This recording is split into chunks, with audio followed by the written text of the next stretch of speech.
Welcome to Podtendo, a Nintendo podcast, where they analyze, reminisce, and replay the glory of old Nintendo games.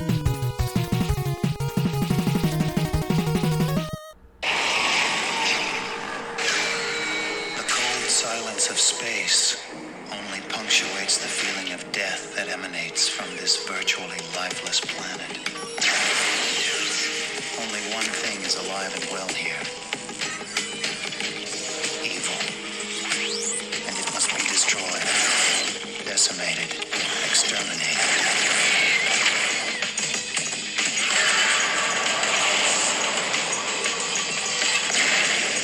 But first, it must be found.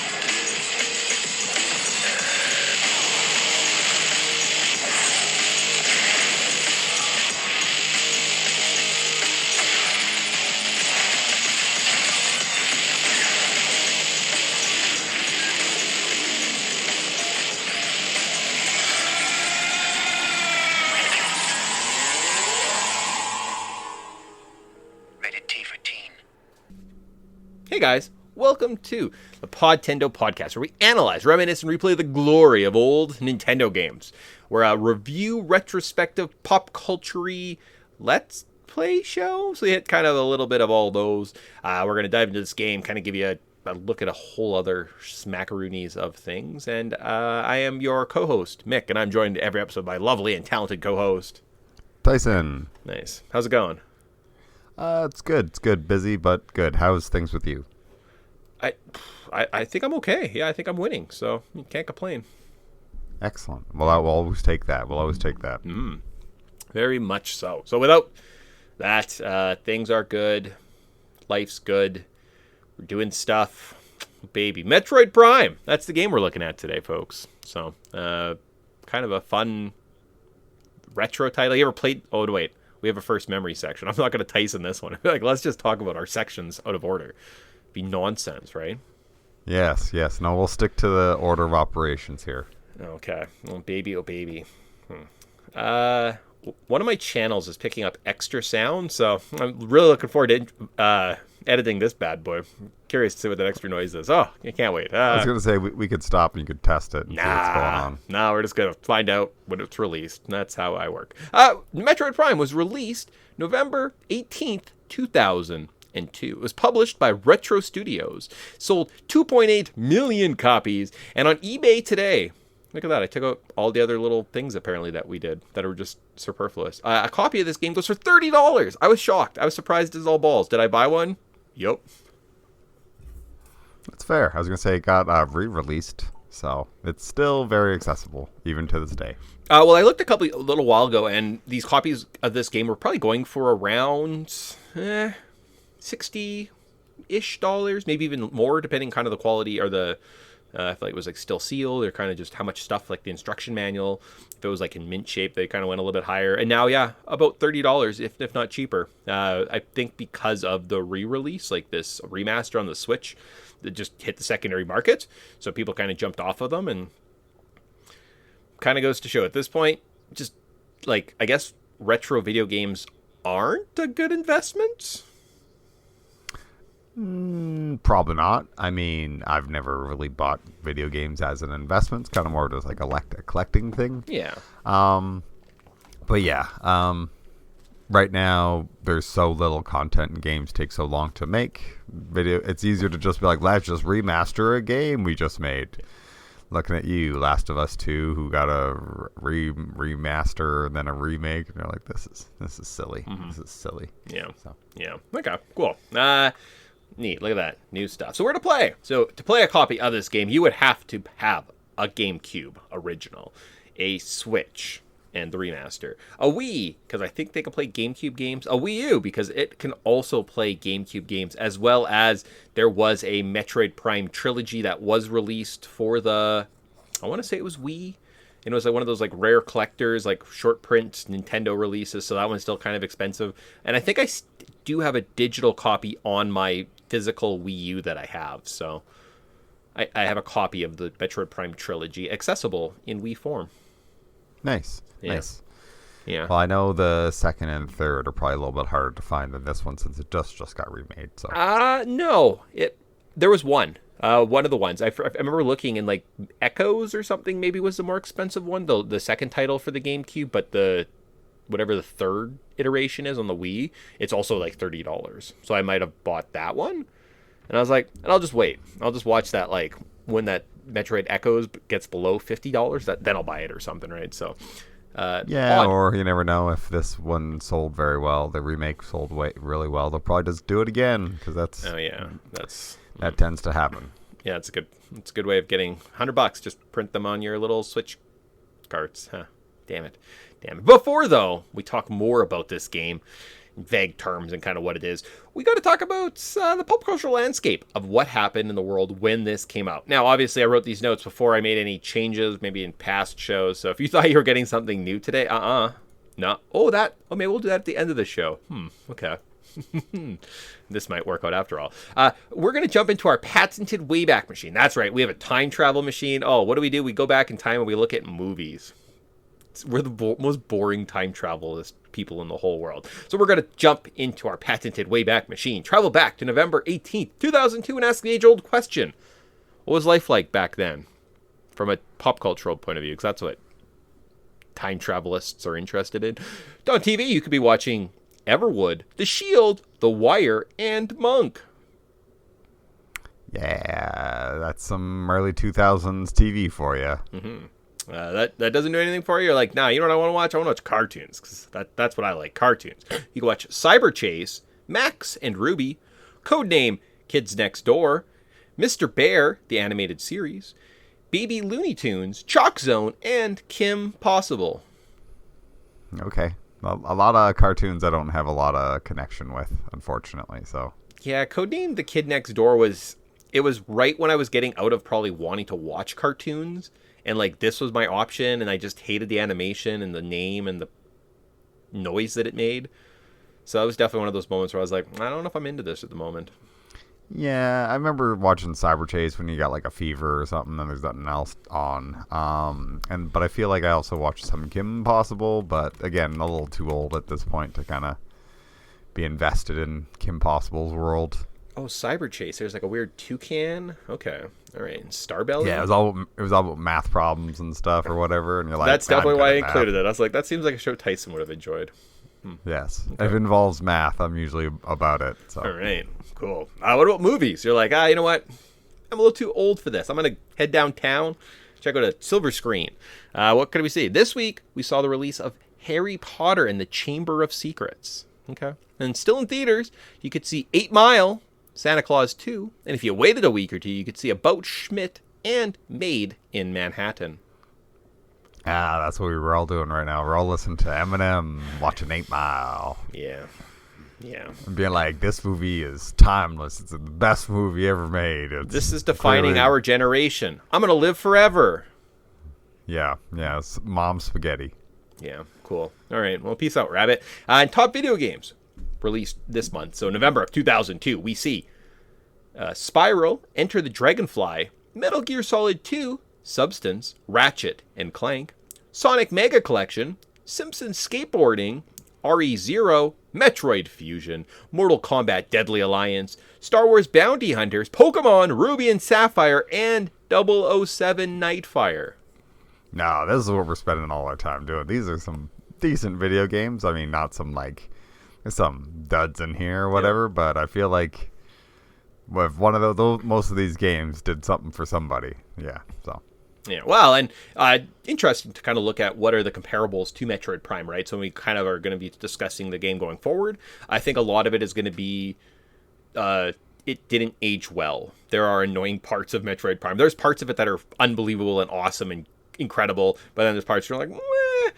So comparatively, you're in a world where we're in like Spiral, Enter the Dragonfly, Ratchet and Clank, and a Simpsons skateboard, and like RE0 is kind of like the technical excellence, right? So just keep that in mind, everyone. That's kind of like the point of that segment, right? So we'll keep that in mind just as we kind of go through our conversation, because I'm curious of, well, my take is definitely definitely changed, right? Like mid playthrough, I've been like, now I'm like, so that's the best way I can describe my feelings. Yeah. And a year after Halo got released, so yeah, sure. I'm comparing it to another first-person shooter, because the only other one on that list is the 007 Nightfire, which I don't have too much exposure with. Not yet. Not until I make us play it next year, but only the Game Boy Advanced version, so pretty excited. Oh, perfect. That's the one you want to play. Yeah, I'm excited to play these big 007 games, but like the spin-off. Oh, okay. Star Wars Pod Racing. Oh, you guys are playing N64 games? Nah, Game Boy Color. Yeah, exactly. What's the crappiest way? Is it available on a Nokia? Is your very niche podcast about video games doing well? Like, nah, because we made it super niche. Oh, we went nicher of the niche. Okay. That's how you failed. Yes. It's called Podtendo because we're so small. Yes, and we don't focus on main titles. We're like, you see this weird spin-off title? This is where we're going to have a 6-part series about it. Hipsters eat your heart out. Cool. So with that, let's look at the development details and just kind of see how this game came to be. Nintendo wanted to develop Metroid for the N64, but they struggled to figure out how Samus would control on the N64 controller. Metroid Prime was a collaboration between Nintendo, EAD, and R&D1 and Retro Studios. During the last 9 months of development, the team worked 80 to 100 hours for 9 months? Every week? Man. Yeah, that's some serious crunch. Definitely didn't, let's just be thankful that video game studios don't have to go through that kind of crunch anymore. Well, and this was, I forget if you looked up Retro Studios, what they had worked on before. Essentially, it was a whole lot of nothing. They had kind of the demo of a first-person shooter, which Miyamoto saw, and he was like, I wonder if we could do something with like this transition you have and kind of like the way you're moving around this world and kind of like the system you built with Metroid.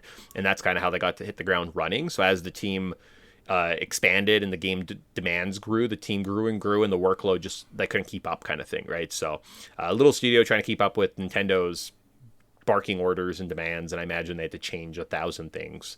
So that's unfortunate, but hopefully people are treated better nowadays. Probably not. Definitely not, unfortunately. We're better, right? We're better 23 years later. We've learned something. No? Yeah, the world's a brighter and happier place, isn't it? We made progress, right? Yeah. Just don't ever watch the news and believe that, and you'll be happy. So, or read anything about any of your favorite games being made. So, okay. They didn't want to just create a standard first-person shooter. Rather, they wanted to stay true to the Metroid series and create a game that was familiar to fans. Concepts like the morph ball were hard to translate to 3D. There was talk of switching between first-person and third-person, but the camera became an issue. Jet Force Gemini was quoted as a game with an awkward camera angles that Nintendo didn't want to have Metroid based on. So, I don't know. Good call. I was good call. We're just not going to get to Jet Force Gemini, are we? No, we really aren't. Yeah. Unless, we really are like, you know what I hate? I hate being happy. Let me play Jet Force Gemini. That and Donkey Kong 64 back-to-back. And we should, make sure our lives are full of other stuff so we have, no free time. That'd be awesome. They wanted to keep the game rather simple when exploring, so to not discourage the player from fully exploring the world. Rather, they kept the difficulties in the boss battles. The inclusion of Kraid was intended to be there, but they couldn't figure out how to incorporate him. The speed boost also wasn't feasible to include. Sounds like you're having a lot of excuses, Retro Studios, and not a lot of solutions. Yeah, well, you know what? And I'm glad that they simplified the exploring of this game and they made the boss battles challenging, because that's definitely my experience. Yep. That's exactly it. That's hilarious. Yeah, I might have included those sentences. I was like, I feel like Tyson will appreciate that. The game's soundtrack was composed with the themes from Super Metroid in mind. Brinstar's theme and Norfair themes were recomposed. Recomposed? No. Yeah, that's right. Not decomposed, recomposed in Metroid Prime. Tommy Talrico Studios initially provided the sound effects, but Miyamoto deemed them not good enough for the extended presentation at Space World 2001. So, Oh, damn. Got dunked on Yeah. Tom Rico. you think you're successful? You suck. It's like, these are actually terrible, and I'm not going with them. Signed Miyamoto. Anytime I see his name pop up on Wikipedia, I'm like, oh, Tyson's going to be so excited. Yeah. All right. Hey, cool. reviews on the run used to be a great show. It's true. Yeah. Now it's just every YouTube channel, so. Basically. Yeah. Cool. All right. So that is development details. So that's how this game came to be. Any other stories that I heard? No, I think that was the big ones, right? Yeah. So why was it delayed? Essentially, N64 just couldn't handle a 3D Metroid game. They wanted to be bigger, better. Yeah, that's what we got. So speaking of controls, I don't think I was, but that's the section we're on. Controls. I can't speak for how this game handles on the original GameCube hardware. I do know that the GameCube controller is in the conversation for one of the best ever. And I kind of remember really digging it back in the day. So I have played this before. So I do kind of remember digging it.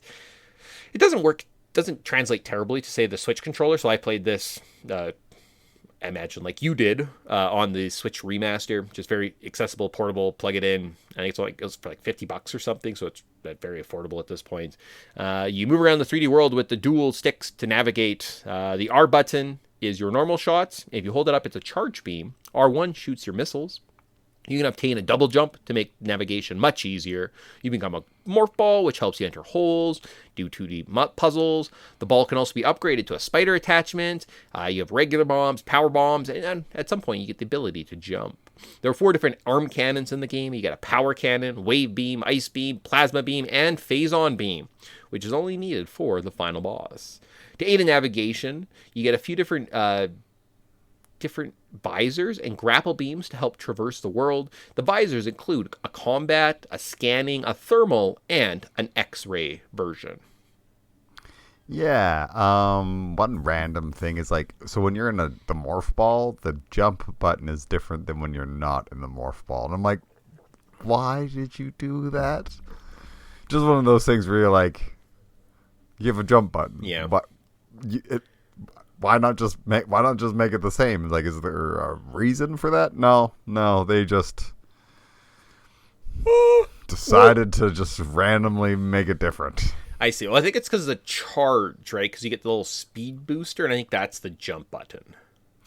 Yeah, considering you have to get that as an upgrade eventually down the road, or just like, Yeah. To me, it's just like, if you have a jump button, just make the jump button the same in both forms. That's fair. Why you change that? But again, this game is something. I would say in terms of morph ball, the only real difficulty challenge that comes with those sections is some of the puzzles they get you to do in the spider ball towards the end of the game, where you're like hanging on a wall and then you have to like let go and drop onto a different track. Avoid enemies. Some of those puzzles get kind of intense, but also like there's only 2 in the whole game that are like, oh no, this is so tough. And the one in the big lava room, you definitely, when you fall down, you're like, I hate this game so much. It's awful. And then you do it, and then you're like, I'm the best ever. Suck it, game. Yeah, it has those moments. Yeah, in terms of that, like the only other things, getting used to it, I did take initially, it wasn't like terrible. I was like, oh, okay, I got this. But like to get kind of a bit more used to how the buttons worked and whatnot, it took a couple hours of playing, right? It wasn't as straightforward as I thought. Hence why I mentioned I can't speak to the GameCube controller. Maybe it's just tighter, right? I know they have a kind of a different button layout, right? So they kind of like highlight different functions a little better. Whereas now when I just have a square button pattern, A and B and X and Y or whatever they are nowadays, like it means nothing to me, right? So versus at least the layout on the GameCube controller, maybe it made a bit more sense in that way. Yeah. And Tyson, you only spent $50 on this like remastered game. You can't expect them to go in and like fix everything. Like they already upgraded the graphics and printed a little card. Like they can't like make modifications to controls. Yeah, or heaven forbid you have a brightness slider built into that game, because just can't do that. Sometimes you're just staring at a black wall because they really want you to feel like you're standing in darkness, so you can use some of their crappy visors that but you gotta use this. And you're like, this is irritating. Yeah, it's but good. Yes. That's good. You ever played this game before? That's top of the first memories if we talk about it. Yeah, that's what I was going. I was like, I'm done with controls. Are you? Yeah, me too. Yeah. You ever played this game before? Yes. Well, do you remember how we got this game off the top of your head? How did we get this game? I remember. Okay. One day we were hanging out and randomly Dad came home and was like, I bought you this game. I heard it was good. Enjoy it. Yeah. We're like, wow, thanks, Dad. Okay, that's my memory cool. too. Yeah. I remember playing a little bit of it, but never really giving it like a ton of playtime. Because I kind of got frustrated with it. Like this game, I kind of had the same experience playing it through this time. It's like you eventually just kind of fall to a point where you're like, I just don't care.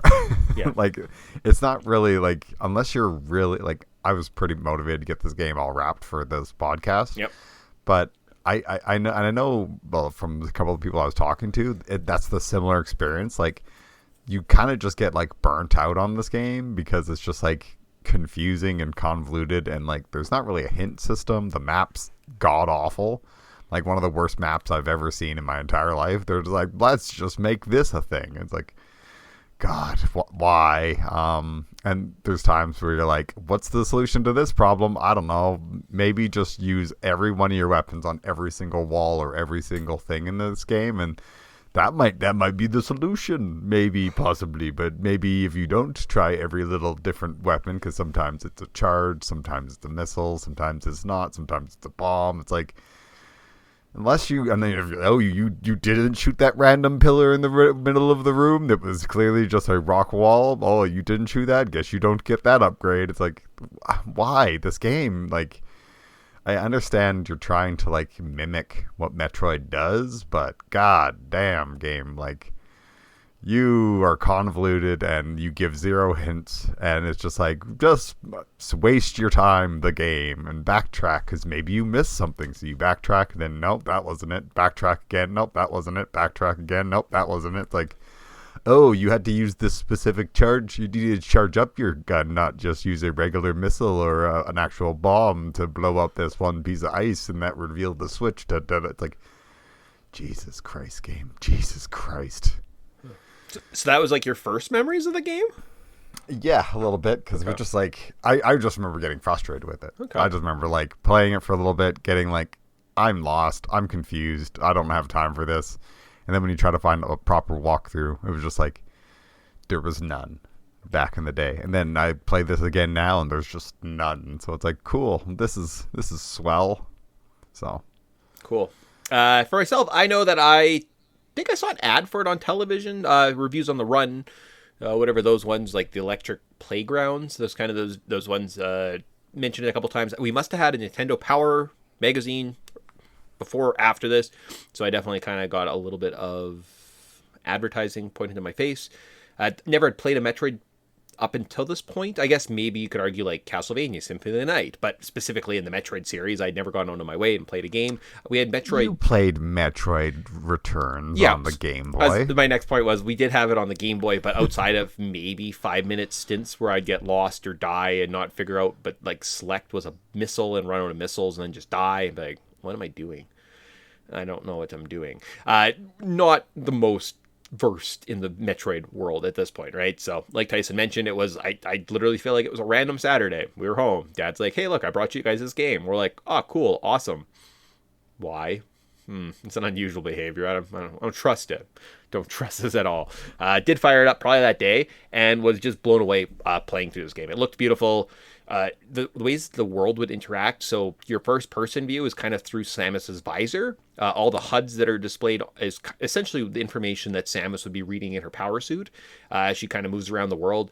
Different things interact with you. Just the fact that like you'd walk by a steam vent and all of a sudden you'd have steam on your visor, right? If you went outside, you'd have a blast of cold air and you'd have like frost on your visor, and you're like, oh wow, like this is honestly revolutionary, right? Back in the day, 2002, we had never seen anything like this from a first-person shooter. Yeah, you mentioned that Halo was like this. At no point when you're running around in first person does Master Chief's helmet interact with the world whatsoever, right? Like you just don't get that feedback. Whereas it seemed like they went kind of out of their way to. Like I was like, oh, this is kind of different, right?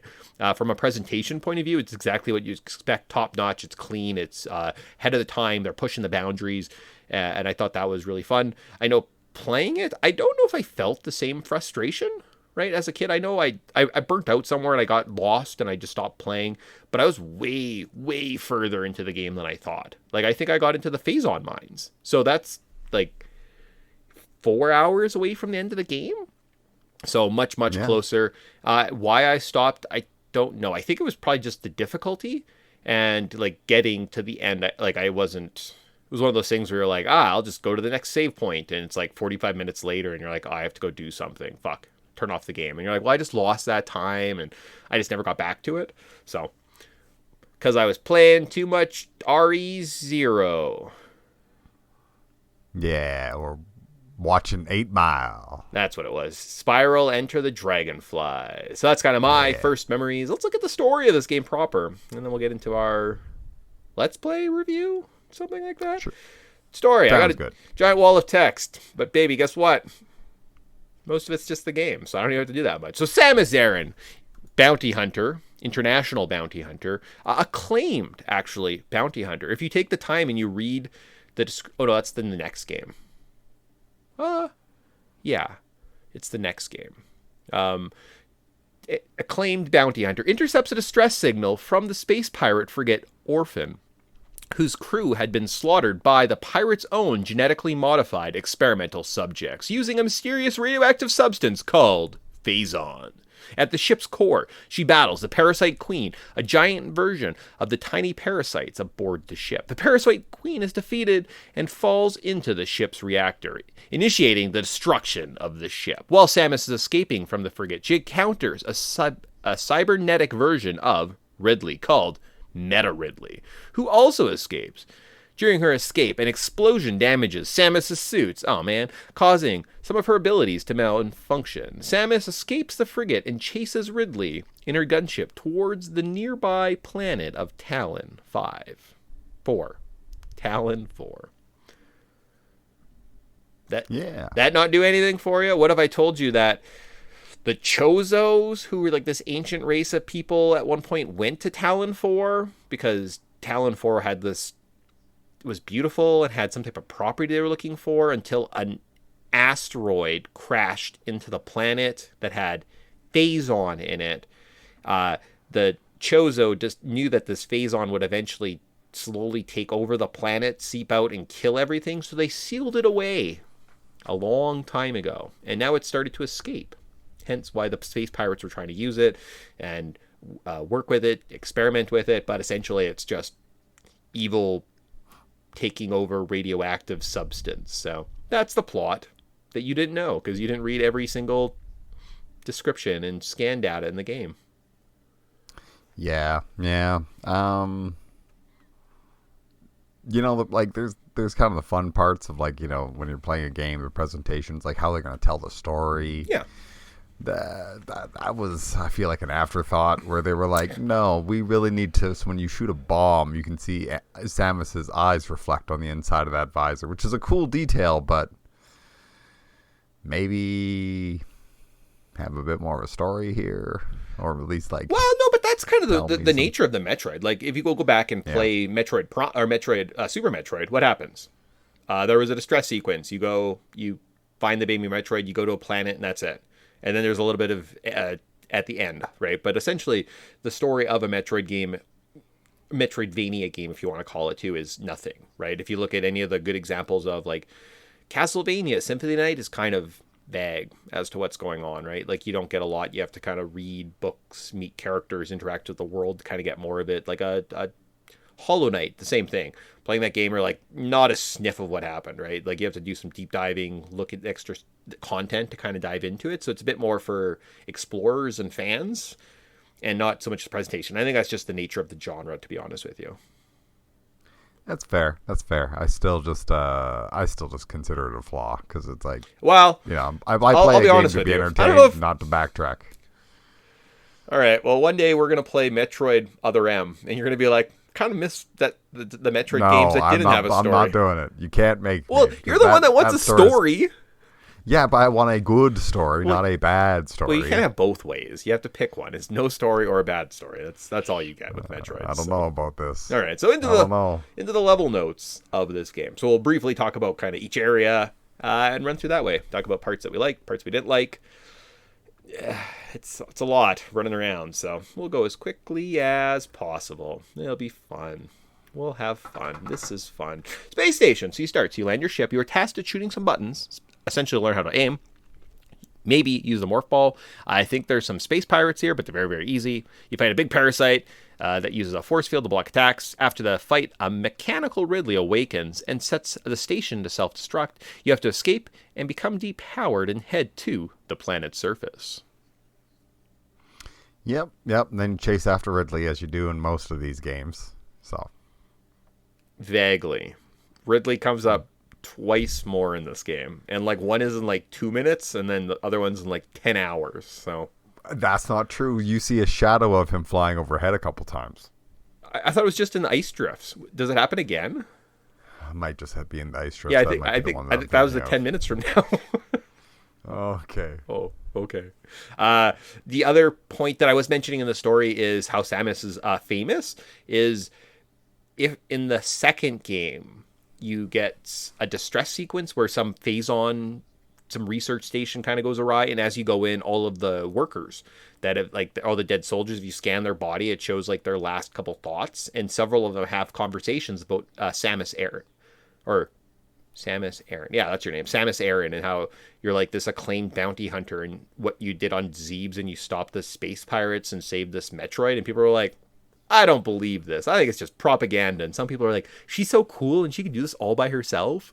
So it's kind of like a fun feature of included in the next game. You're famous. Yeah. People know about you. I guess so this kind of introduced you to a bit of the scanning mechanics, I think, at the start as well.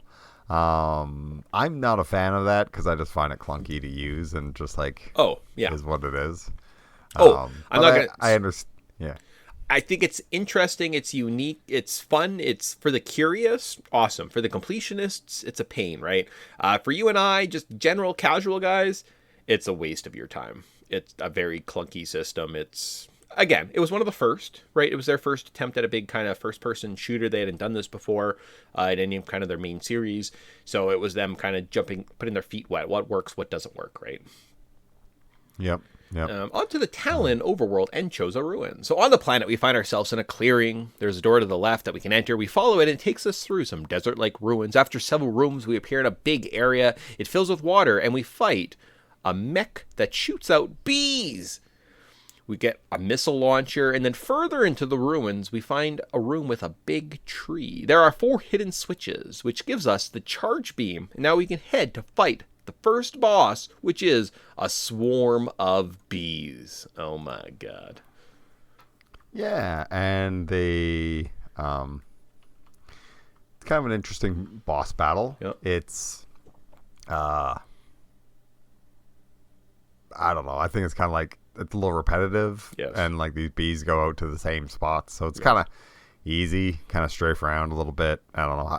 The bosses in this game, I'm just gonna rip this Band-Aid off, are ridiculously easy. It's just like memorize the pattern, shoot the things, it's repeat, the end, you win.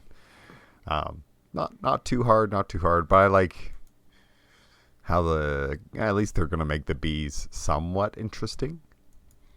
Yeah, I mean, I don't know, maybe I get tracking, like they're trying to teach you how to use the tracking system. They try and teach you how to use the hold system, how you have to move around, have to dodge. So again, nothing super complicated here. It's a big flamethrower. You shoot it shoots up, it like burns the bee's nest, repeat, and done. From there, though, where do we go? There's another boss. Inside the boss, there's a flamethrower, blah, blah, blah. The fire will release the bees. You have to fight them, repeat a couple times, blah, blah, blah. We missed the morph ball somewhere, but I'm sure we have it. Okay. And then the boss is Floraga. We fight another boss? I think so. What the heck is the Oh, I see. So now we defeat the first main boss. There's a big flower that requires us to shoot a mirror to stun it before hitting it with the morph ball bombs to set it on fire. Repeat 4 times. We get the Varia suit, which allows us to sustain the intense heat of Magmore Caverns. There we go. Yep. And now you feel like, oh, I can start exploring some places, start going anywhere. Can't wait to see what all the fire does. You access the hot fire caves. You literally just run across, and then you get to the icy Phendrana drifts. That's it. Yeah, which is like seems like such a waste when you're like, I feel like we should be doing more in these magma caves, but okay. And there's a couple like little platforming spots where like I think there's some like it's like fire snakes that come out of the ground and shoot like fire at you. That's kind of cool. But I guess you no longer look awkward because you now actually have like the regular the shoulders into the suit, so you don't look like some weird thin version of Samus. I also don't like that. I also just like, I'm gonna go find this suit so I don't look so dumb because I hate it. I hate it so much. And then okay, now I look kind of normal. You definitely need like big booster pads. I need to look like a transformer. So yeah, you got to have those shoulder pads, or it's just like, what's happening here? It's just odd. It's very, very odd. Dyson did mention that he had some discrepancies with this game. I will say that the Magmore Caverns, the layout, the way that it interacts with the rest of the world, probably is the downfall of this game, right? Pound for pound, it's the most linear section. To get from one end to the other, what do? You run in a straight line. It is not well thought out. Every other section, there are loops, right? So that's a lot what Metroid Castle or Metroidvanias are about, is like loops in rooms. So in other areas, you like go left and it will lead you in a big circle and you come back into the room to the right kind of thing. And you're like, oh, I see, it's circular, and it kind of gives you an exit. Whereas Phendrana or the Magmore Caverns, nah, it's just like doesn't make sense. It's just always a straight line. Oh, you need to run to that end? All right, enjoy these rooms. And don't just run past all the enemies every single time, because that's what you have to do. It gets a little annoying. So probably one of the worst parts of the games. One of the better parts, though, is the Phendrana drifts in the shore. So you have to solve a few puzzle rooms. With the upgrades in this area in hand, you can now access deeper areas. So you get the boost ball, space jump, and wave beam. So the Phendrana drifts in the research core. So you have to try and navigate through the rooms as best as possible here. I think the biggest challenge comes from a room that sees us needing to raise the water levels. You must have the space jump, which is just like a double jump, because the top of the platforms requires tighter space jumps to navigate. All right. Cool. Yeah. And then we get my favorite upgrade in this game is the thermal visor that isn't nauseating to use and horrible and like just makes me want to just like, can't I just crank the brightness on this? No, you can't, because they don't have a brightness feature in it. So you're forced to use this shitty thermal visor, and it's awful. It's awful to use. It's hideous. And you have to use it for far too long. And I'm like, I hate this. I hate this entire feature. Just take this out. This sucks. I hate this. Well, and not only that, but because they're so proud of themselves and how the thermal goggles work, like Tyson was alluding to, was at this point, as soon as you get them, they just literally shut the space station's power off and you're in the dark. So you can't navigate out of it without the use of the thermal visors. Yeah, because the thermal visor is such a cool feature, because everything becomes a giant smear. But sometimes you have to explain what your complaint is, because they didn't play the game. Well, I'm assuming most people will play this game. And either way, it's just awful. Yeah. It's just, it's not well thought out. It's clunky. It's messy. I hate it. I hate using it. It makes you just like, you just, look for the heat signature, then shoot it, repeat for like a dozen rooms, and then walk back during that fucking period, and you're just like, God, I hate this area of the game. Yeah. Apparently we fight a boss at this part called Thardis. You have to equip your thermal goggles to highlight the rocks. I think he's like a big rock monster or something, and that's his weakness. A charge beam does decent damage. Super missiles or just missiles would probably also be a better option. And occasionally he emits a bunch of energy, which blinds you. So then you got to turn it off. You're like, oh man. But we do get the spider ball. From there, though, the spider ball gives us access to the Chozo Ruins Hall of Elders. So we get access to several new areas. We can backtrack to the Chozo Ruins, use the spider ball to access some deeper areas. In the Hall of Elders, there's a statue that shoots us around the room. There are 3 switches here that we can, it gives us different configurations of the room. We won't get them till later, though. Except the ice beam, which I think we get in the next room, which gives us access to a few areas, as well as unlock all the energy tanks in this area. Wow. Ice beam. Amazing. Yep. Oh, and now you can backtrack more because you weren't backtracking enough. Oh. Enjoy. And guess what? Now that you have the ice beam, my favorite things, Chozo ghosts show up. So sometimes in rooms, the doors will just lock and you have to fight these 3 like Chozo spirits that like teleport around the room and do like Kamehamehas at you. And you're like, oh yeah. Oh, cool. Awesome. How do I attack you? Only with a charged up ice beam shot? Sick. Tight. Oh, and it's like a slow pace battle and I have to use my thermal goggles to do damage. Oh, baby. I love coming into this room. Definitely not going to like go the longest way in the world around the map to avoid you in the future. So. Yep. But don't worry. Look how much time and effort we put so many crunch hours into the stupid thermal vision. But there is no difficulty in exploring the world. Only in bosses, guys. Only in bosses. None. It's, you know what? In fact, the boss is the hardest part of this game, not fighting off boredom from backtracking the same level or the same room 15 odd times. Because now you have the special upgrade that you can now get to the other side of it, so you can get like an energy tank or some bullshit. It's like, yeah.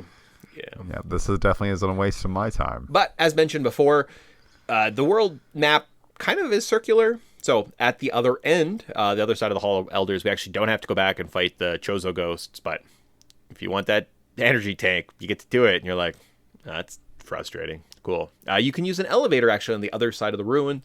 This leads us to the cliff tops of the sunken pirate ship, which is the next area we should explore. However, if we're smart, unlike I am, oh baby, I'm not smart, we head to the frozen area and we can find the gravity suit. So that's what we're supposed to do. But if you're like me, you jump into the pirate ship without the gravity suit and you trudge down right to the bottom area, and then they say, nope, not today. You've got to come back. And I'm like, oh, so I got to climb out of this vertical water section without the ability to jump while being attacked.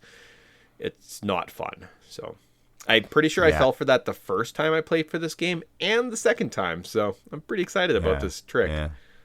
No, and it's so easy to just kind of get halfway into a new area, and you're like, oh, I forgot to grab this key upgrade that was in that past area, so I got to backtrack all the way through this crap. Now that is one of in a game that already has lots of backtracking, it definitely doesn't feel monotonous. But this trick though of making it circular, right? So you get the ice beam, which is the weapon one of the 2 items you need. It sends you to where you need to go. And then, like, the pattern that you learn playing through this game, the fun of the Metroidvanias is knowing, oh, now I go to this other section, right? Like, I head this way, take a detour before going back. So it's part of the trick, right, is showing you these things. Now, you did mention there is no hint system. There is a hint system. Because while playing through this, I am in the bottom of the ship, and I get a notification on my map saying, oh, a gravity disturbance is shown somewhere else. And it kind of indicates somewhere in Phendrana Drifts, hey, you should go check this out. And I'm like, oh, but I'm in the water. Damn it. So there is a hint system if you just like play long enough. There is, but the hint system fucking sucks. Oh, I see. It's like, there's this room. What's in this room? That's the hint. Yeah, but I think that's part of the mystery. There's a room over there, and you're like, great, but you know. How do I get to that room? Oh, who knows? It's a mystery. Waste your time fucking around. Do you like the Dark Soul games? I don't mind them, but at the same time, like that game, there's something about exploring that's not a complete pain in the ass. This game, it's a pain in the ass running around because you know it's simple to navigate. But yet, oh, you didn't use you used you try like the thing you thought that was going to be the thing. You charged up your regular weapon, you charged up your wave beam, but you didn't charge up your ice beam. Or I used the missile, and then I used the bomb to try to blow it up, but I didn't use that one specific weapon that they needed, so I wouldn't unlock this switch, so I could actually progress. And then you're like, okay, am I missing something else? Is there another way around? So you go back and you backtrack and you walk through all the same fucking rooms that you've played a dozen times. And you're like, definitely not this room. I double checked everything. Go back to that room that you thought might have in it. Then you try everything again. And then you go, oh, I needed to charge up with my ice beam to use that at the one spot, and then it blew up. Now I'm fucking progressing. And you're like, there's 4 hours of my life I'm never going to get back because this game is so fun. If only you would have had that thing and not needed that other thing. Yeah, or, oh, hey, you actually insightful. didn't have this. Yeah, you didn't have this. Well, for one example was I think it was back in the ice areas. You have to use not a missile, not a charge, not a regular charge, a super bomb. Yeah. To blow up the one area, but if you just use the regular bombs and not super bombs and use the missile and use all the other fucking weapons in this game. So what Tyson is alluding to again is there is maybe one of the greatest misgrievings or the biggest flaws of this game is at the beginning of the area you do have access to these Chozone artifact area, essentially the impact crater, so the end area of the game. If you go into it and you attach the first, whatever it's called, artifact token, it starts this 12-part quest that you're supposed to be exploring the world, right? So in each area, we're going to have hidden artifacts throughout the areas, very difficult areas to find. If you scan every single item, it actually gives you a hint, a pretty obvious hint to say, like, in Fendrana's Edge, use super bombs. Essentially, it tells you what to do in, like, vague terms. But it never tells you how to get the hints at the beginning. So I'm not defending that awful quest game, that side quest of just like run around, collect things, like you're alluding to. But if you go and you find all the puzzle, like all the clues, it kind of gives you an idea of like what to look for.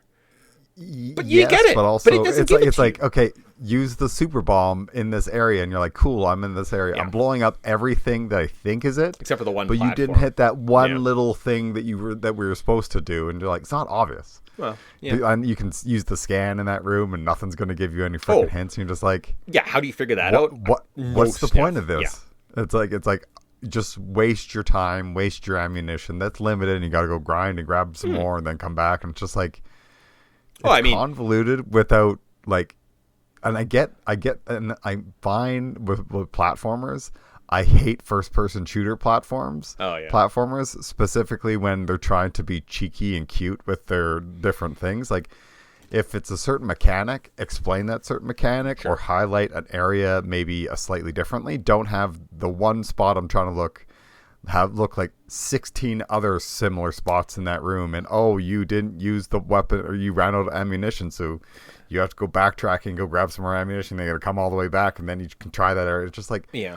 Well, even some of the other challenges too are... Now, you know what? I think that is fine for smaller things like a missile upgrade. We have 250 missile upgrades in this. You need probably around like 90 or something. Oh, okay. So like 14 of them I don't really need. Cool. Hide them wherever you want. Make them as difficult as can be. Make it really a challenge and rewarding. But like the actual main quest items, yeah, absolutely. They were just being ludicrous with some of the places they put some of them throughout the map, right? We'll get to the one that I think is the most egregious, to be honest with you. It's in the Phazon Mines towards the end of the game. And like, if you missed that one, baby, that would be terrible. It'd be like an hour of your life just being like, do I want to beat this game? I don't know if I do, right? So there is some downsides. We'll get into it kind of at the end, right? But I agree. Some of the backtracking, some of the overworld, it's not as well thought out as it could be, right? But places like this where we get to a divergent path and they like trick you into going into a section, I think that's just or how Metroidvanias work, right? It just happens to be a lot of them in this game, and some of the level design is like it's not as clean as it should be, right? First attempt again into the 3D world, so by no means I'm going to sit here and tell you it's perfect, but like there's I have some notes. I have some notes on things you should work on for future 3D Metroidvanias, because they just don't. They're not super clean, right? From there, though, where were we? I think we're going. We're going to the Phazon Mines. On mines, yeah. Really?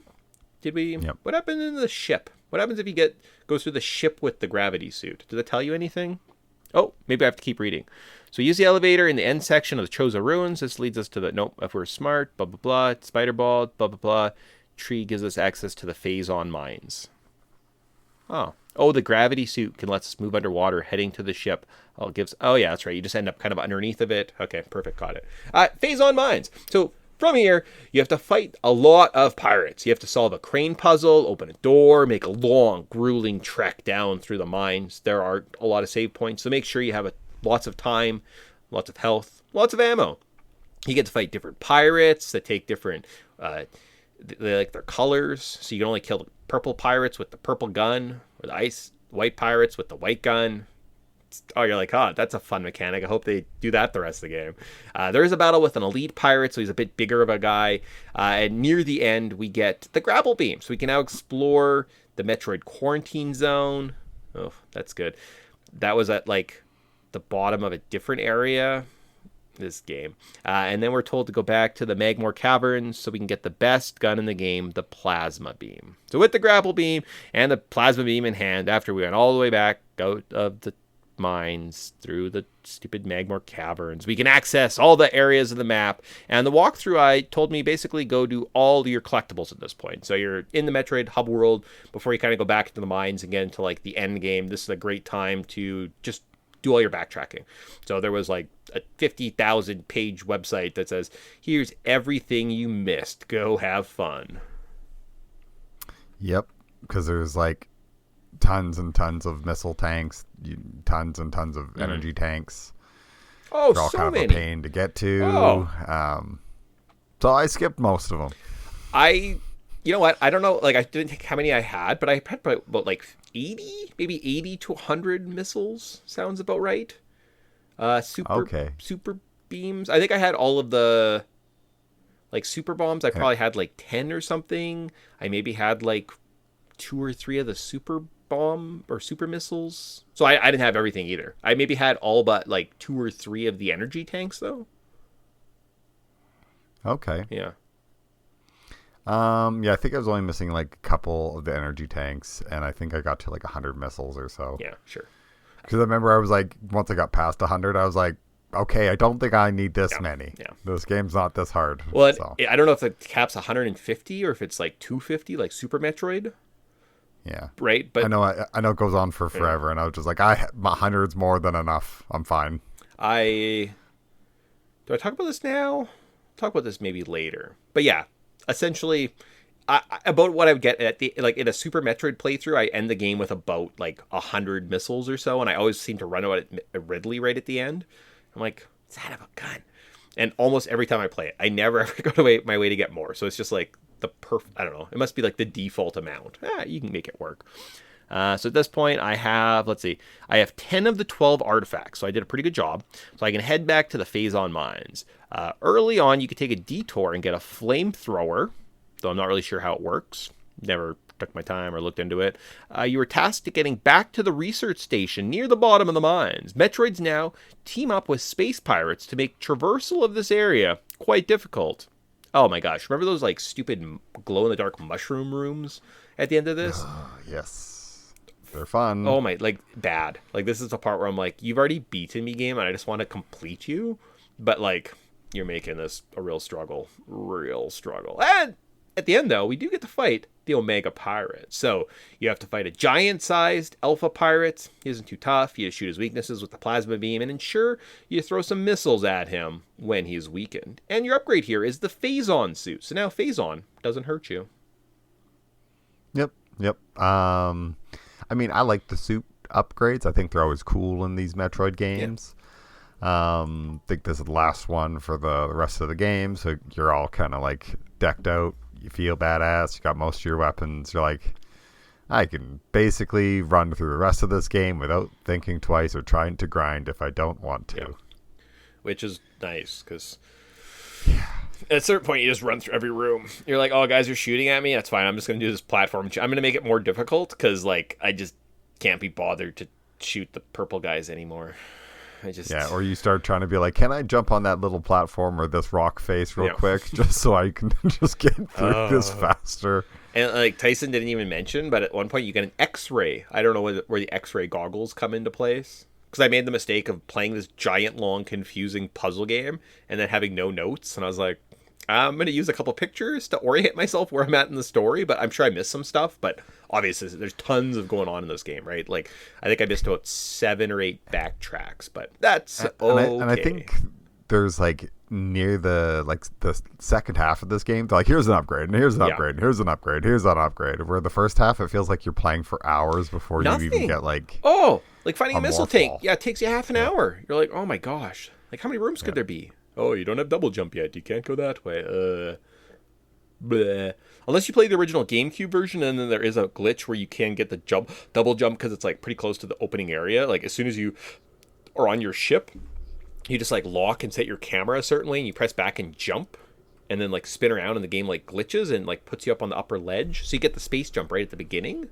Which oh man, that would be amazing. Honestly, people are like, oh, this like almost makes this game like all your backtracking, because you collect everything at the beginning and you end up at 2-3 hours into the game within the first hour, because you can just collect everything and you get overpowered and you can avoid stuff.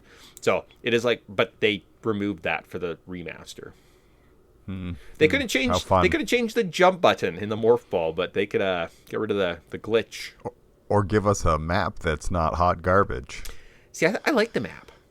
I hate the map. Oh. Once I got used to using it, I was using a walkthrough, obviously, and they're like, go to this place. I'm like, where the hell's that place? And then once I realized I could move the cursor around, and each room was like named and labeled, and you could like reorient yourself that way, I found it much cleaner. Yeah, but I just still, it's like, okay, I need to get to there. What's my path here? So this spot to that elevator. Oh, you mean like the layering system?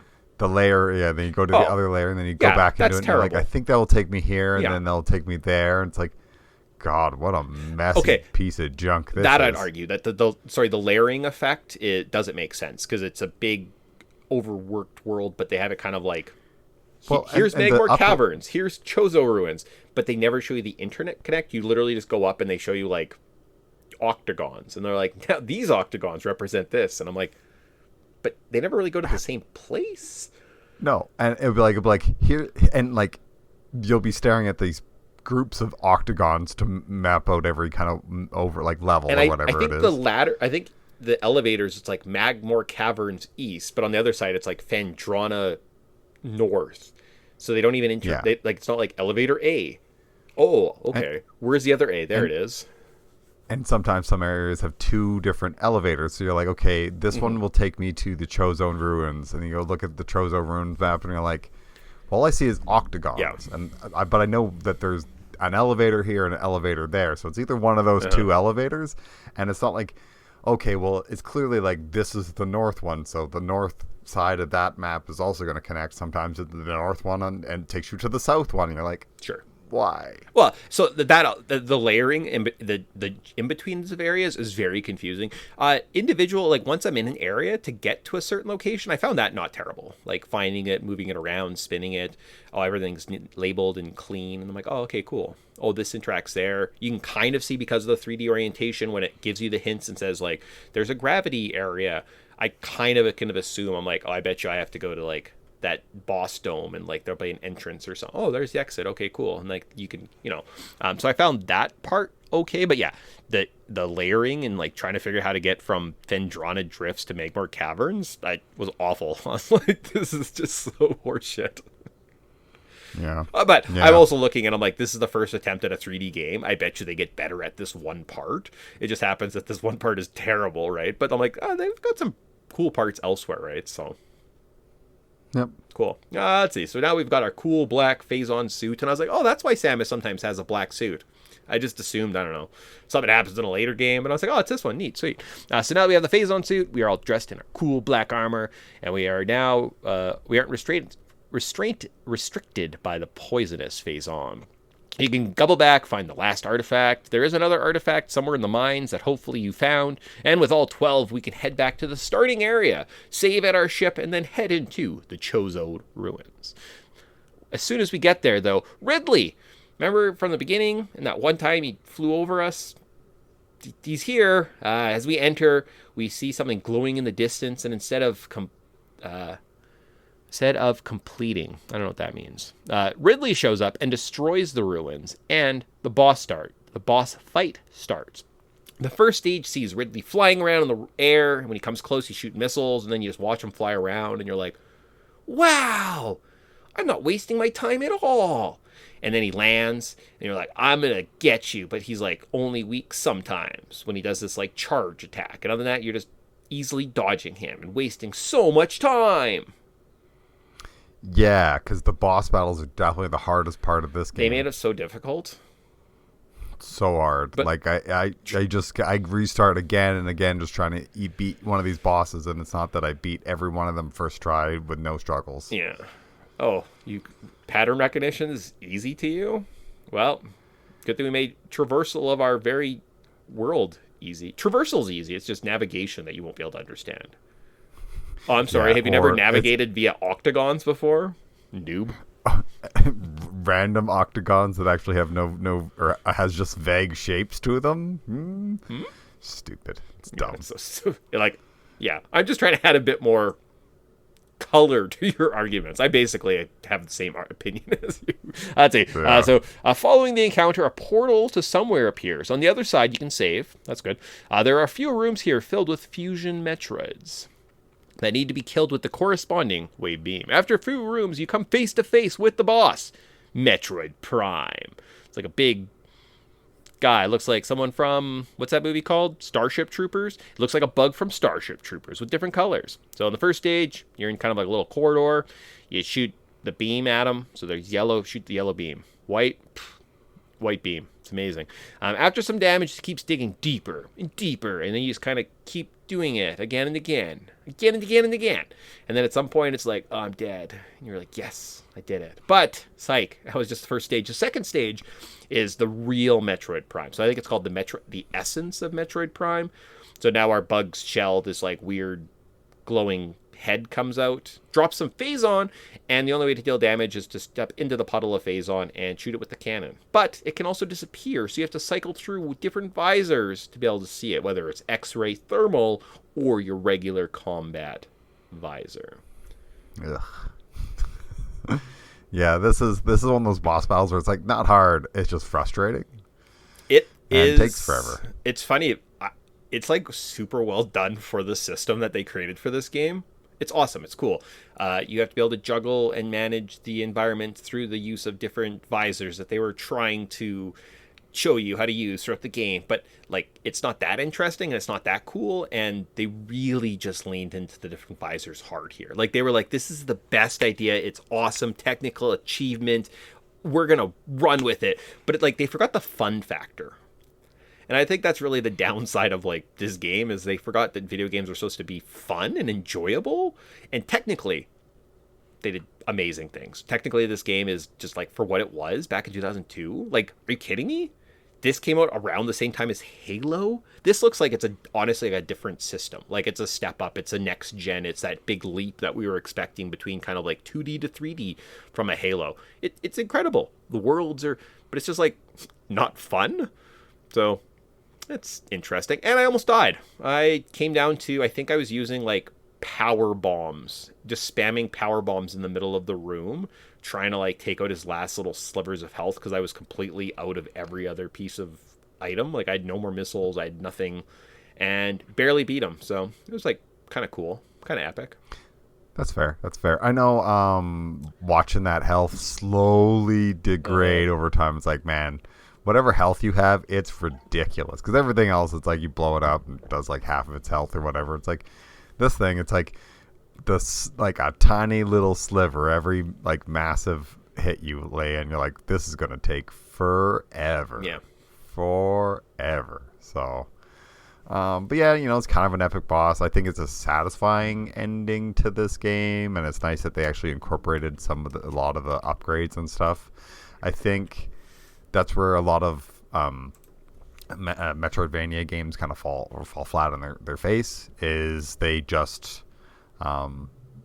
sometimes if you just never use that ability ever again once you're past a certain section of the game, or like Legend of Zelda's notorious for that, where you're like, you're never going to use that weapon again, but good thing you used it for that one dungeon. Yeah. This game actually, they're trying to incorporate it, so I can appreciate the ambition of it all. And I think had I just not been trying to just get this game done and I just was playing it just for the fun of it, it would have been a lot more enjoyable. But because I kind of felt rushed trying to get it done when I had to backtrack again and then again and again, I just was like, I need to just not do anything else. I can't just and you have to kind of pay attention to it because you can easily just get yourself hurt. I think I only had one game over. I only died once in this game. I died a couple times with, right at the end when I was trying to get the phase on, because there's that one part where you're in the morph ball and you get to this dead end and you have to kind of, instead of going in the 2D world left and right, you have to go up to move towards the door was. And I was like, oh, I literally died a couple times in that room because I was like, clearly you have to run onto the phase on and use a power bomb to destroy these barriers, but then there was more barriers and I just ended up dying. And it was at the end of a very long section, so that was unfortunate. But I think in terms of actual, I think maybe to one of the bosses I died, and that was it. And then I had that very close call at the end, but yeah, for the most part it was outside of getting stuck on phase on and ending up somewhere where I wasn't supposed to be in the lava and just in the middle of the room, and I couldn't get to the ledge till I died or before I ran out of energy. It wasn't super challenging. Is that kind of your current thoughts that we're at? Yeah, I think we're there. Okay. For myself, I thought this game was actually really good. Overall, I said it was amazing. I was kind of totally overwhelmed by just again, Halo came out the year before this game. Halo's fine, but Halo feels like an early first-person shooter. Metroid Prime, I don't know, just the extra amount of presentation that went into this game, I think was really showing something, that they were really going somewhere. It had tight controls, beautiful environments, it was a great atmosphere, amazing soundtrack. Some of the songs in this game are top-notch. I'm like, oh yeah, these are pretty good music. This is definitely up there. I'm like, okay, I might listen to this for a little bit, turn on the sound, right? Good challenging enemies. The navigation system is fucking terrible. Once you start using the map and understand it, like I said, you're like, cool. Still not helpful. It's dumb. The layering doesn't make sense. You never know where to go. Magmore Caverns is awful. Anytime you have to go in that area or go between areas, it's just a waste of time. It's just a complete waste of absolute time. You're right. You're playing this game and you're like, I'm doing nothing else. I'm lazily playing it maybe on the bike in the mornings or something like that, right? You're going to the gym, you're playing this just kind of mindless. Let's chip away at it little by little till I beat it. Yeah, cool. But if you're in a rush or you have any urgency in your life, it shows. It's frustrating. It's not done very well. I think it gets better. I think the next couple sequels are a little bit cleaner. They kind of figured that part out. They made the worlds, they spent a bit more time on the level design, cleaning those things up, right? But for the most part, this game is not horrendous, right? And it's 80% unbelievable. 20% of it, you're just like, I don't want to use the thermal goggles to get out of the powered off research core. And they're like, oh, you have to go back there because there's a different item. And I'm like, no, I don't want to go back there actually. So don't make me. Yeah, I mean, I think the massive backtracking is just arduous. But again, like I said, I really think a lot of my issues came from me just kind of rushing and not reading because I was just trying to get it done and over with. Yeah. Whereas had I just taken my time and I not played this game specifically for the podcast and I just kind of worked my way through it, I think I would have had a lot more enjoyment. Sure. And I think that it's a good game. It is. Yeah. I'm not saying it's a bad game by any stretch of the imagination because, it made me backtrack. It's no, and there's times where it's just there's frustrations there. Mm-hmm. I don't like using the thermal visor. I thought that whole mechanic was just ugly and gross to look at because it just smears everything. I get it's a kind of a cool effect, but there's times where this game just does wow you sometimes. I'm not a big fan of platforming and first person shooters, but the gun mechanics, the actual shooting mechanics, it's fun. Yeah. When you shoot a missile and you actually can see Samus's eyes inside the visor, like that's cool. There's lots like little touches. I just think that way too much backtracking and it just makes it feel like frustrating. Sure. But again, I think they were, Mick, you kind of made this point that they were trying to just make Super Metroid but 3D. Yeah. And it pulls that off because a lot of these complaints that I have about this game could also probably be lodged about any of the games in the Metroid series.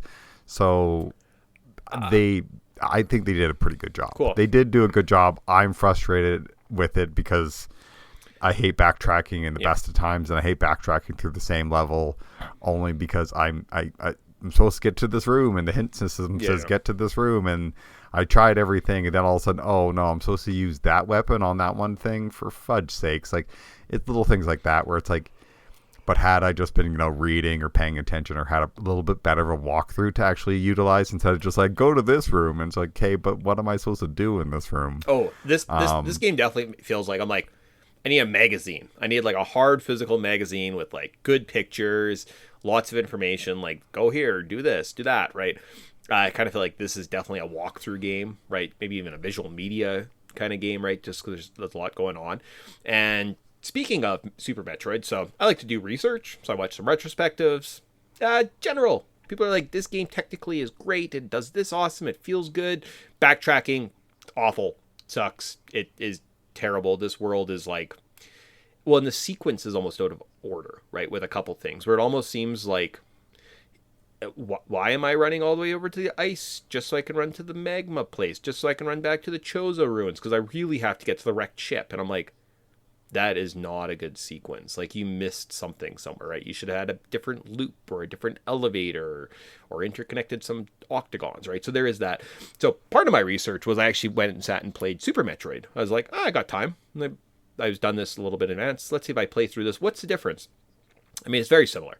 You start in the space station. You land on a planet. You go through an area. You briefly hit a fire area before you fight like a giant plant, which gives you like a super bomb. You get a well, I guess I don't have a spider ball in that game or an ice area, so it's like the two unique areas. There's a pirate ship that's dead that has like a ghost in it that you have to go and fight at some point.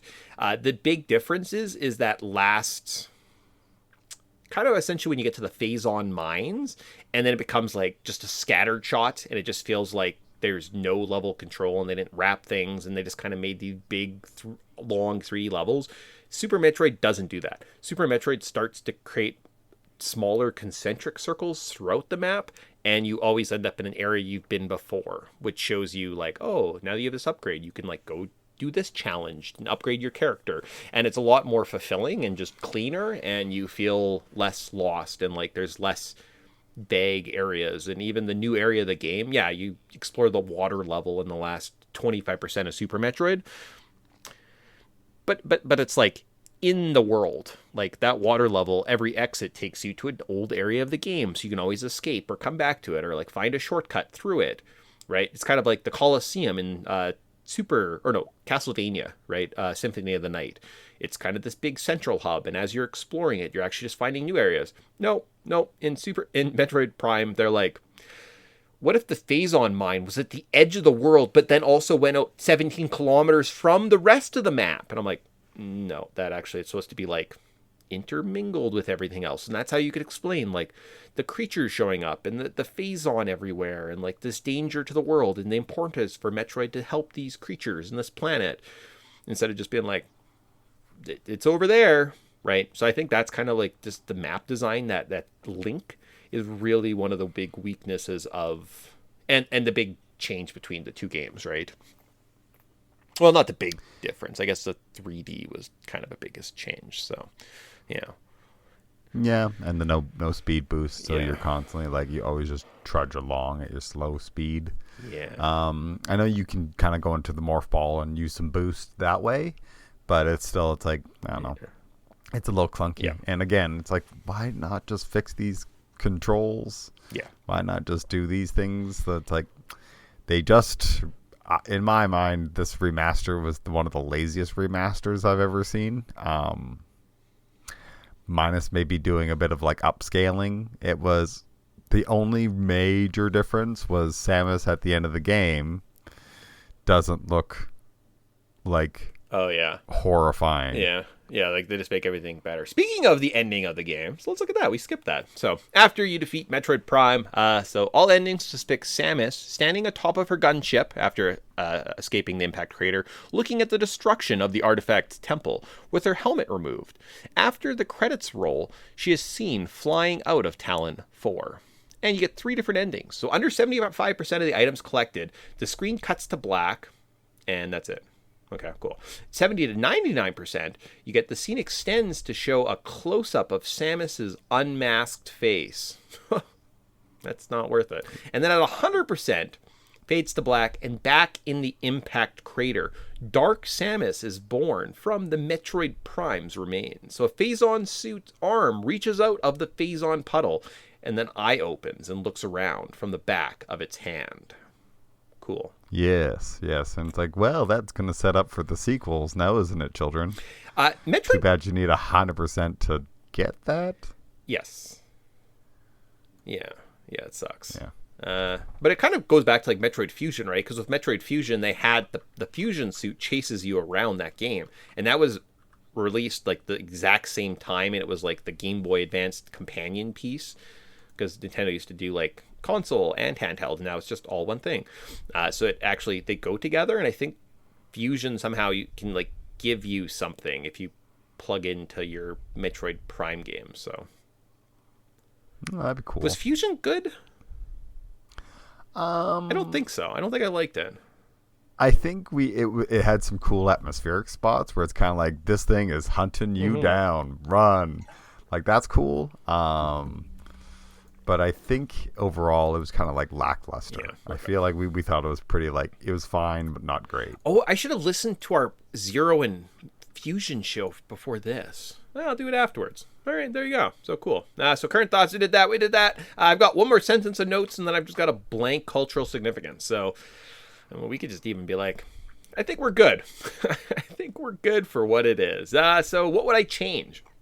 So for myself, the spawn rate of enemies can get kind of silly. So towards the end of the game, you enter a room, there's like 5 space pirates, you sit and you kill them all, and then you exit and you come back in and they're all back. And I'm like, eventually just run past everything. So like, what's the difficulty? I don't know. Maybe just don't have them? Like, I think the difficulty is staying entertained while you're bloody backtracking for the 90th time.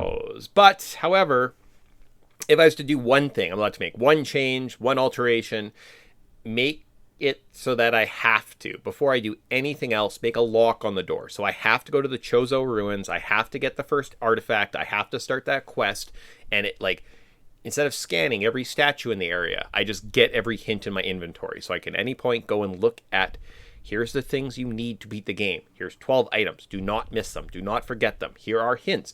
Oh, at the Fendrana's Drift, use a super bomb. Okay, cool. That gives me something to I'm in the room, I have super bombs, I can figure it out, right? At least it gives me some semblance of like achieving this goal. But without that, you get to the end of the game, you beat everyone, you're coming up, you get to the end to the ruins, and it's like, did you find these 12 ruins throughout the world? You'd lose your mind. You're like, no, I'm not going everywhere. I'm not going to every single depth, every corner of the map. You got to give people some indication of doing that, right? So I think that would be like probably the one thing I would change, other than maybe make the map a bit more cohesive and more circular. But like, that seems like a big change. Like, that's like you're fundamentally changing how the game operates. Yeah, I would fix the hint system, or I'd give it, like, maybe once you've read a hint, you could just pull it up in your menus instead of having to backtrack to that scanned thing.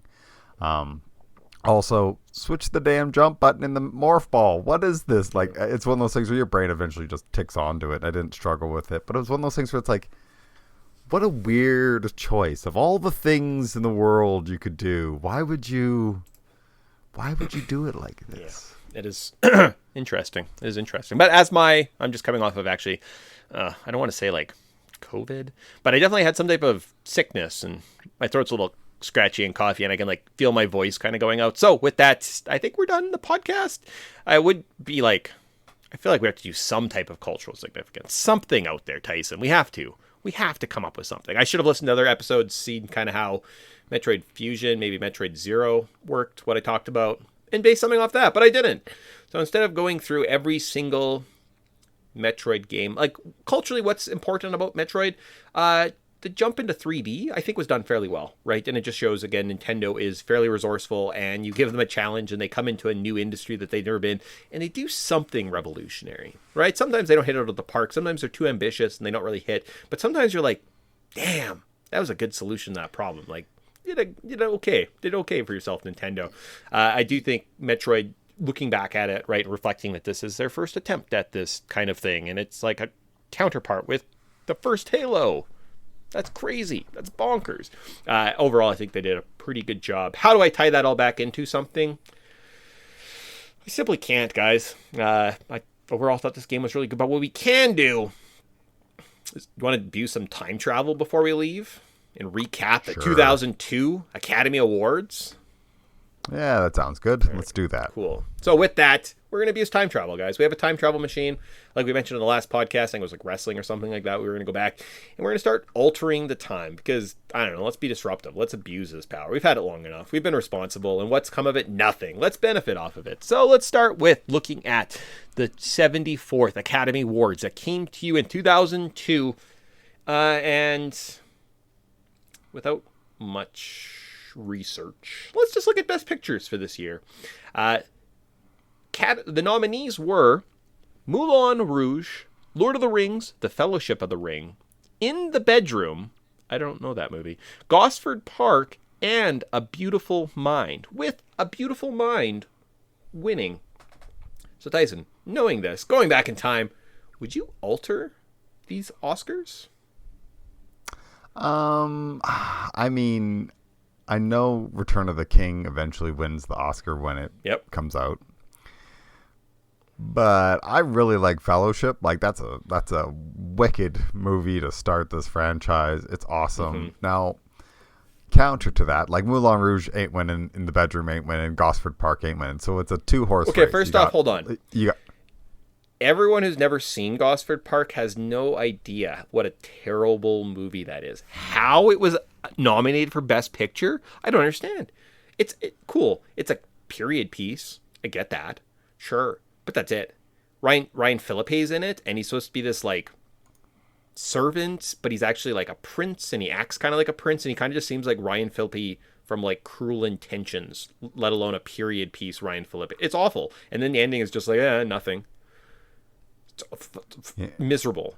Yeah. Miserable 2 hours. Oscars love that. Ugh. Oscars love that kind of garbage. Really good, but it fades to black suddenly and no resolution. At least Moulin Rouge is like, Nicole Kidman does this scene where she's like pretending to like get turned on and like, oh baby, that's like, it's like one of those, like, I'm like, yeah, that worked for me. So I don't know about you guys, but I'm very aroused. That's good. Yeah. So, but, and if you haven't seen A Beautiful Mind, it's about an economist and a mathematician. Yeah.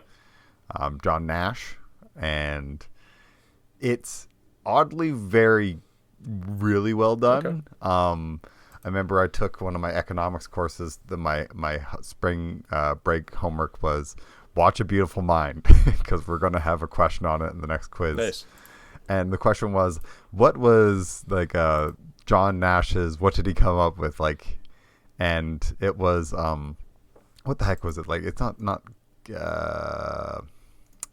financially crippling interest.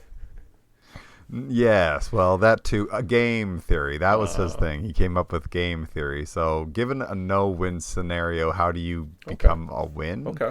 And it's like, it's an actual mathematical theory, and they kind of portray it interestingly in the movie. But I actually think that it doesn't do a good enough job explaining it. It's one of those things where it's like it's trying to like explain this to you, and like I know a little bit of game theory because I've had to take some courses in it, and it's actually just like a lot. It's very much like given these 4 scenarios, like which one is going to work, and like it's an interesting concept, But again, is that worth winning an Oscar versus Fellowship of the Rings, Yeah. which kickstarted one of the best fantasy movie franchises of our lives?